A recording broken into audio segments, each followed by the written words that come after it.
স্বাগত খেলা যুগে আপনাদের সাথে আছি পার্থ বণিক।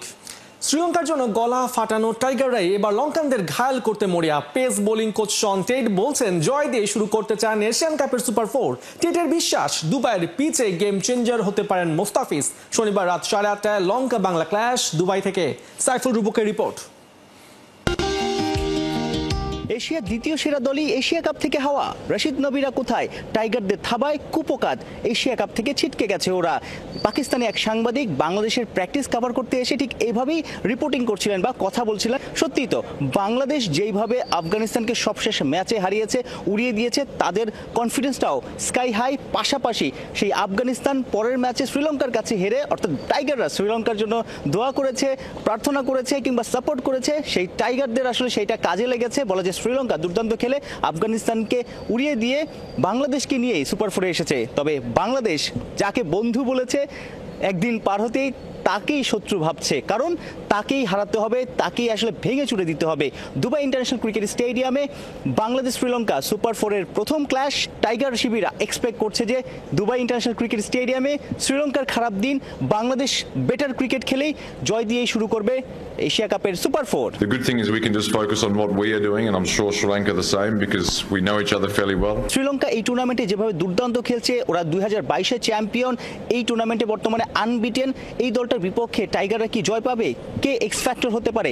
শন টেট পেস বোলিং কোচ, তিনি মনে করেন দুবাইয়ের পিচে মুস্তাফিজের বোলিংটা, মুস্তাফিজের ফর্মটা দুর্দান্তভাবে কাজে লাগতে পারে। তার কাটার স্লোয়ার, তার এক্সপিরিয়েন্স বাংলাদেশকে এগিয়ে নিতে পারে। একটা তথ্য দিয়ে রাখি, বাংলাদেশের পক্ষে আন্তর্জাতিক টি-20-তে সাকিব আল হাসান 149 উইকেট পেয়েছেন, মুস্তাফিজ 146 উইকেট। যদি সাকিবকে ছুঁয়ে ফেলেন, সাকিবকে টপকে যান, তাহলে কিন্তু বাংলাদেশও সুপার 4টা দুর্দান্তভাবে শুরু করবে। বলা যায় মুস্তাফিজের বোলিংয়েই শ্রীলঙ্কাকে উড়িয়ে দিয়ে ফাইনালে ওঠার রেসে অনেকটাই এগিয়ে যাবে।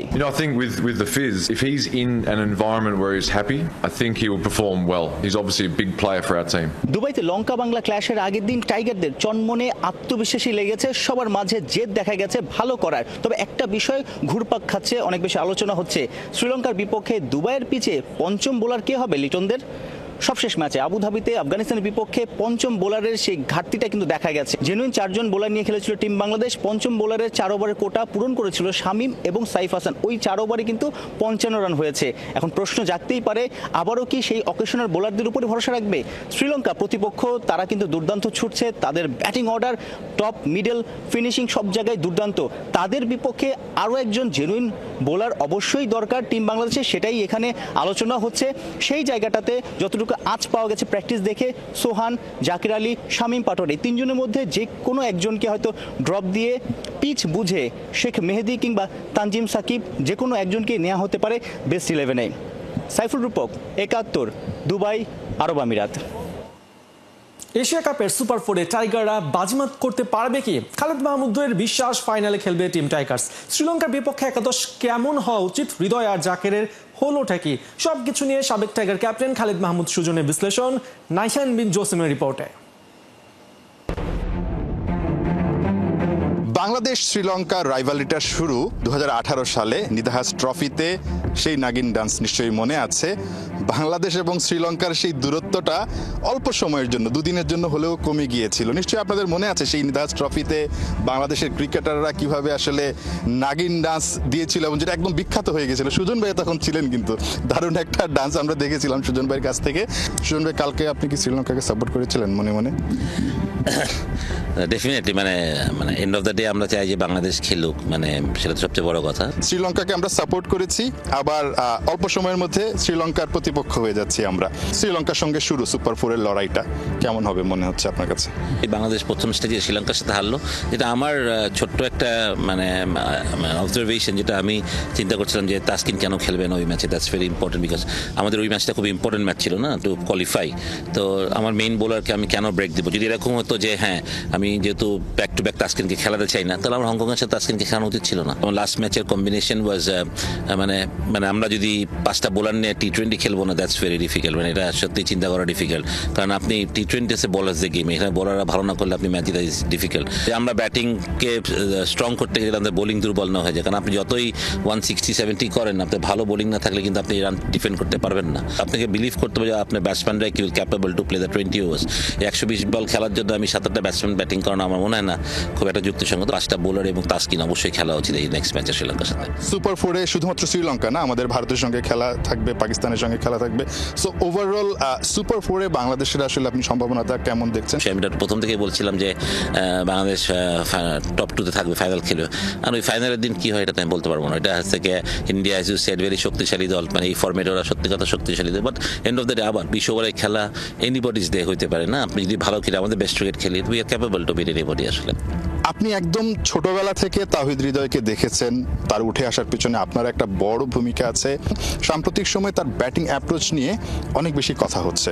সুজন ভাই, আপনার কাছে কি মনে হচ্ছে, মানে তাওহিদ হৃদয়ের সমস্যাটা আসলে কোন জায়গায় হচ্ছে? মনে হয় যে বাড়তি প্রেশারগুলোও নিয়ে নিচ্ছে, আসলে বাইরের প্রেশারগুলো মনের মধ্যে বেশি পড়ছে, রান করছিল না, মাঝে একটা অফ ফর্ম ছিল, তো এগুলো হবে এটা ক্রিকেটে। বাট আমি মনে করি যেখান থেকে বের হওয়ার একটাই উপায় হলো স্বাভাবিক ক্রিকেটটাই খেলা। আমি মনে করি যে ও বেশি কিছু করতে যাচ্ছে আমার মনে, কিন্তু যদি ওর নিজের মধ্যে থাকে, যতটুকু ও জানে, যেটুকু ওর স্ট্রং জোন আছে, ওই স্ট্রং জোনটা যদি ঠিক থাকে, আমি মনে করি Hridoy will be a match winner definitely any day. Last ম্যাচেও জাকেরের ব্যাটিংটা নিয়ে অনেক বেশি সমালোচনা হয়েছে, তার ব্যাটিং অ্যাপ্রোচ নিয়ে সমালোচনা হয়েছে। বাট আমরা জানি যারা পাওয়ার হিটিং করতে পারে বাংলাদেশ দলে, তার মধ্যে অন্যতম জাকের আলী অনিক, এবং লাস্ট যেই পাওয়ার হিটিং কোচ এসেছিল জুলিয়ানুর, তিনিও বলে গেছেন যে আসলে সবচেয়ে বেশি পাওয়ার হিটিং এর কার্যকর্তার কাছে মনে হচ্ছে জাকের আলী অনিককে। আপনার কাছে কি মনে হচ্ছে? জাকের আলী হঠাৎ করে এশিয়া কাপে একটু মনে হচ্ছে সে তার ব্যাকফুটে আছে।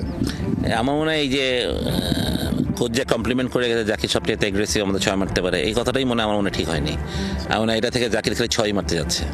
জাকিরও নিজের ব্যাটিং থেকে একটু মনে হয় বের হয়ে গেছে আমার কাছে যেটা মনে হয়। আমার মনে হয় যে আরেকটু জাকির অবশ্যই 6 মারবে। আমি চাই যে 6টা বলে 6টা 6 মারুক, বাট এমন না যে আপনি কাটার বুঝতে হবে, আপনাকে স্লোয়ার বুঝতে, আপনি সব বলে তো 6 মারতে পারবেন না। You have to wait for opportunity. But আমি যে রোটেশনের কথা বলছিলাম, জাকির লাস্ট ম্যাচে অনেক বল ডট করে গেছে, মিস করে গেছে, ব্যাটে লাগাতে পারেনি। এটা একমাত্র হয়েছে because he was very aggressive. তো আমার মনে হয় যে সব শটগুলো যদি একটু ওয়েট করে গ্লাইড করতে, এক রান হতো, কোনোটা গ্যাপের মধ্যে দিয়ে গেলে 2-4 হতে পারতো, ওইগুলো না করে সব কটাতেই বড় শটে জিতে গেছে, যেটাই আমার মনে হয় যে একটু ডাউনফল ওর ব্যাটিং এর জন্য। নাহিয়ান বিন জসিম, 71। তামিম ইকবাল নয়, বিসিবি নির্বাচনে আমিনুল ইসলাম বুলবুলকে এগিয়ে রাখলেন মোহাম্মদ আশরাফুল। প্রথমবার হওয়ায় তামিমকে বোর্ড ডিরেক্টর হওয়ার পরামর্শ দেয়া এই ক্রিকেটার বুলবুলকে এগিয়ে রেখেছেন তার অভিজ্ঞতার কারণে। আশরাফুলের ধারণা, লম্বা সময়ের জন্য সুযোগ পেলে দেশের ক্রিকেটকে বদলে দেবেন আমিনুল ইসলাম বুলবুল। বিস্তারিত সাদাতুর রাফির রিপোর্টে। সময় যত ঘনিয়ে আসছে, বিসিবি নির্বাচন নিয়ে আলোচনা ততই বাড়ছে। এশিয়া কাপে টাইগারদের পারফরমেন্সের চেয়েও কখনো কখনো বড় হয়ে উঠছে বিসিবি নির্বাচন, যেখানে বড় চরিত্র আমিনুল ইসলাম বুলবুল আর তামিম ইকবাল, দুজনেই বাংলাদেশের সাবেক অধিনায়ক। তাই বিসিবির দায়িত্বে যেই আসুক না কেন, ক্রিকেটের উন্নতি হবে, এমনটাই প্রত্যাশা মোহাম্মদ আশরাফুলের। লাস্ট 1 বছর ধরে কিন্তু আমাদের বোর্ড প্রেসিডেন্ট দুইটা ক্যাপ্টেন এক্স ক্যাপ্টেন চালাচ্ছেন। ফারুক ভাই ছিলেন, এখন আমিনুল ইসলাম বুলবুল ভাই লাস্ট 4 মাস ধরে আছেন। ক্রিকেটের কিন্তু অনেকগুলা জায়গা আছে কাজ করার, তো যিনি বোর্ড প্রেসিডেন্ট হন ওয়েলকাম থাকবে। তবে অভিজ্ঞতায় আমিনুল ইসলাম বুলবুলের চেয়ে খানিকটা পিছিয়ে থাকায় সভাপতি নির্বাচনের ক্ষেত্রে টাইগারদের সদ্য বিদায়ী অধিনায়ক তামিম ইকবালের চেয়ে বুলবুলকেই এগিয়ে রাখলেন দেশের ক্রিকেটের প্রথমেই সুপারস্টার। এখন তামিম ইলেকশন করতে চাচ্ছেন, তো আমি ব্যক্তিগতভাবে মনে করি বুলবুল ভাইয়ের যে এক্সপিরিয়েন্সটা, আইসিসিতে কাজ করার যে এক্সপিরিয়েন্স এবং উনি আসার পরে যেভাবে কাজ করছেন, আমি মনে করি যে উনি একটু লম্বা সময় যদি সিলেক্টেড হয়, তাহলে আমাদের যে সমস্যাটা, ওই সমস্যাটা উনি সলভ করতে পারবেন আমি বিশ্বাস করি, কারণ ওনার আলাদা একটা এক্সপিরিয়েন্স আছে এই সব বিষয়ে কাজ করাটা। অভিজ্ঞতার বিচারে কেবল তিনি বুলবুলকে এগিয়ে রেখেছেন এমনটাই নয়, সাথে জানিয়ে রেখেছেন সভাপতি হওয়ার চাইতে ক্রিকেটের উন্নতির লক্ষ্য নিয়ে বোর্ডে আসা উচিত। তিনজনই কিন্তু ক্রিকেটকে ভালোবাসেন এবং ক্রিকেটকে সার্ভ করতে আসছেন, ঠিক না? এখানে এমন না যে আমাকেই প্রেসিডেন্ট হইতে হবে, এরকম হওয়া উচিত না মন মানসিকতা। তিনজনেরই মন মানসিকতা হওয়া উচিত, আমরা ক্রিকেটকে সার্ভ করব এবং ক্রিকেটের বেটারমেন্টের জন্য যা যা করা সেটা করা উচিত আমি মনে করি। আশরাফুলের মতো একই রকম প্রত্যাশা দেশের ক্রিকেট সমর্থকদেরও। বুলবুল, তামিম কিংবা ফারুক সবার সম্মিলিত প্রচেষ্টায় পারে দেশের ক্রিকেটের ভাবমূর্তি বদলে দিতে। সাদাতুর রাফি, ৭১। প্রতিবন্ধী ব্যক্তিদের জন্য খেলাধুলায় আরো বেশি সুযোগ তৈরি করে দিতে চান বাংলাদেশ ফুটবল ফেডারেশনের সভাপতি তাবিথ আউয়াল।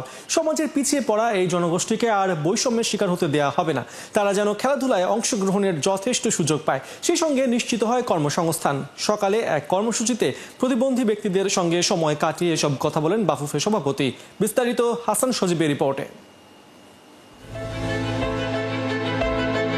কেউ জন্ম থেকেই চোখের দৃষ্টি হারিয়েছেন, তো কেউ বিকলাঙ্গ হয়ে সংগ্রাম চালিয়ে যাচ্ছেন জীবনের সাথে। শারীরিক প্রতিবন্ধকতায় সমাজের কাছে বোঝা হয়ে উঠেছেন অনেকে, তবে তাতে মনোবল হারাননি তারা।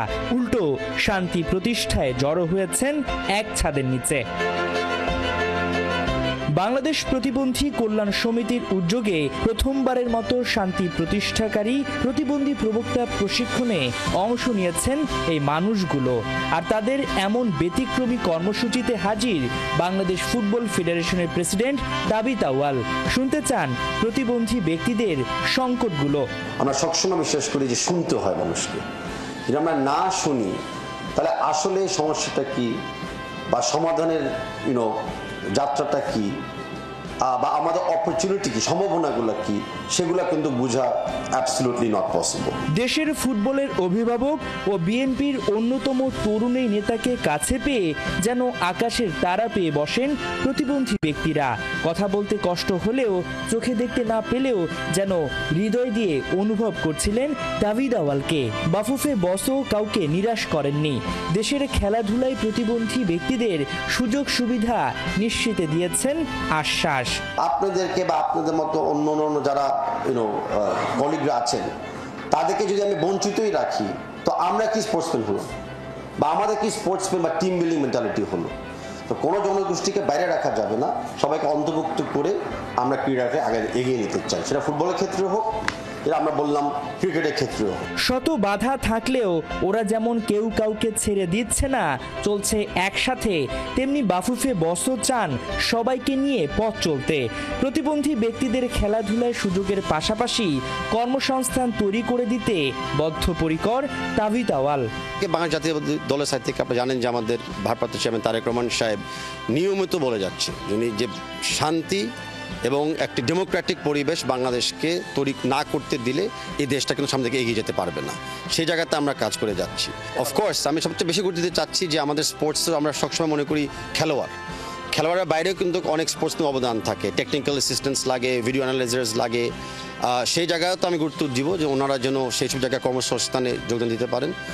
আরেকটা জায়গা হলো যারা খেলতে চায়, আমরা বারে বলেছি যে খেলোয়াড় মানে না যে টুর্নামেন্ট খেলে চ্যাম্পিয়ন হতে হবে। যারা খেলতে চায় তাদের শারীরিকভাবে একটা অবদান থাকে ক্রীড়ার থেকে, মানসিকভাবে একটা অবদান থাকে ক্রীড়ার থেকে। তা আমরা যখন আমাদের প্রতিবন্ধী ভাই বোনদেরকে ক্রীড়াতে হেল্প করব অন্তর্ভুক্ত হতে, সেই হাসান সজীব, ৭১। চর্চা, শারীরিক বড় মঞ্চ দিয়ে ফুটসলের দুনিয়ায় এন্ট্রি নিতে যাচ্ছে Bangladesh. AFC futsal Asian cup qualifiers খেলতে 18 সেপ্টেম্বর মালয়েশিয়ায় গেছে বাংলাদেশ জাতীয় দল। শনিবার গ্রুপে নিজেদের প্রথম ম্যাচে শক্তিশালী ইরানের বিপক্ষে মাঠে নামবে বাংলাদেশ। টুর্নামেন্ট শুরুর আগে শুক্রবার প্র্যাকটিস সেশন করেছে দল।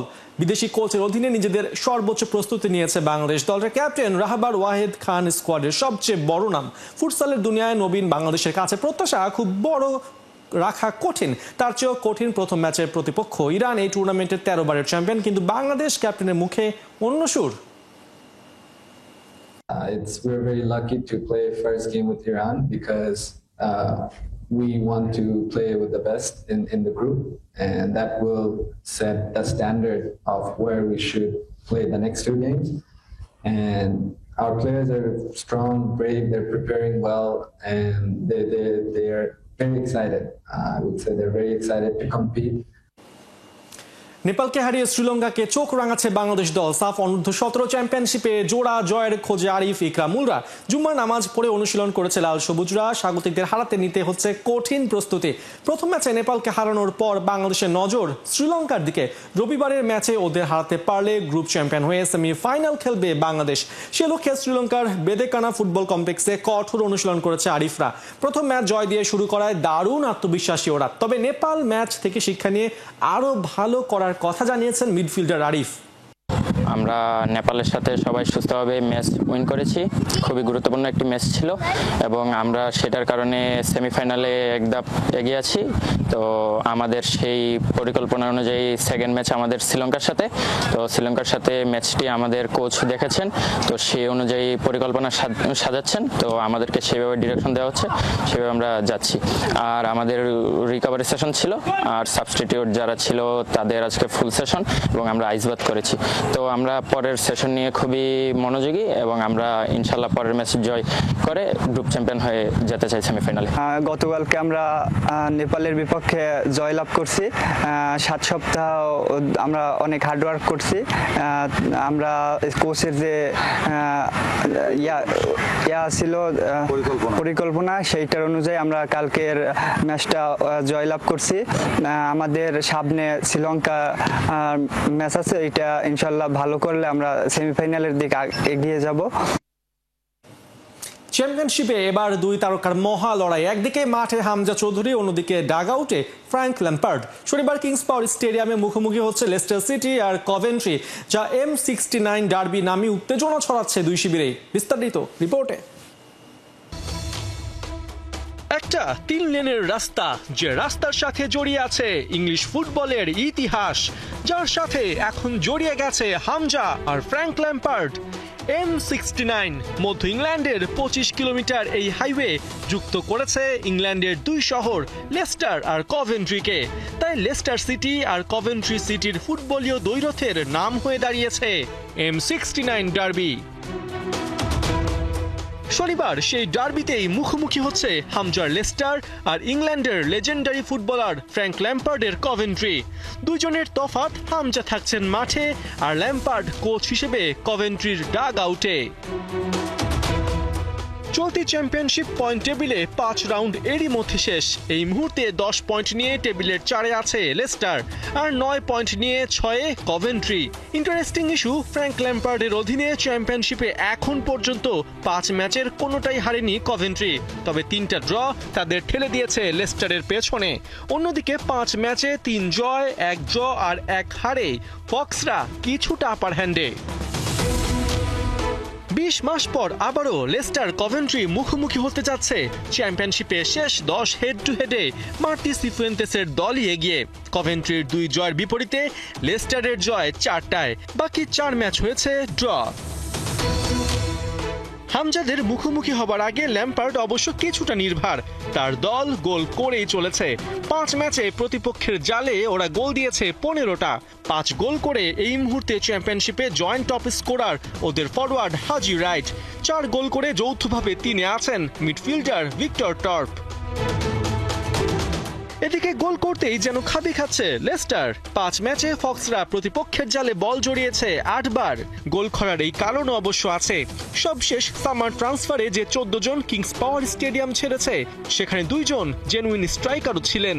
একজন ওডোসন এডওয়ার্ড ও আরেকজন জেমি ভার্ডি। দলে যার উপর সবচেয়ে বড় ভরসা রাখা হচ্ছিল, সেই নিউ রিক্রুট অ্যারন রামসিও গেল শনিবার তার উদ্বোধনী ম্যাচে লাল কার্ড খেয়ে এই ম্যাচ থেকে ছিটকে গেছেন। এত কিছুর পরেও এই ম্যাচে হামজারাই স্পটলাইটে, কেননা কভেন্ট্রির বিপক্ষে শেষ 9 হোম ম্যাচে তারা আনবিটেন। অবশ্য মার্টি সিফুয়েন্তেস এবার আরও বেশি কিছুই চাইবেন, সেটা হলো জয়, ফুল 3 পয়েন্ট। কিংস পাওয়ার স্টেডিয়ামে 2 দলের ম্যাচ শুরু শনিবার বিকাল 5:30টায়।